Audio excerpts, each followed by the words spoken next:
Yes, dito tayo ngayon sa model unit La Mercedes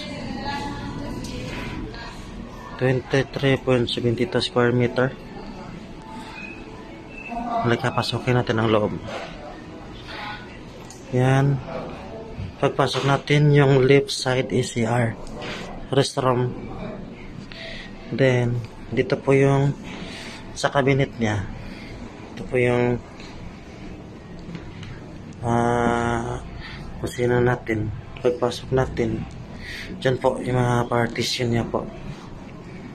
Yan, napakaganda. Yan, sa Glamour Residences po to na model unit. Yan, ito yung kinaano nila. Tapos papasok mo dito, may sofa.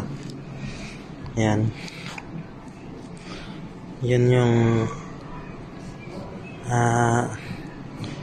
pahingaan niya. Nandito po yung parang room natin.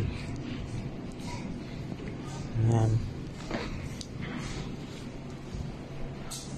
Yan, nakita po natin. Napakaganda.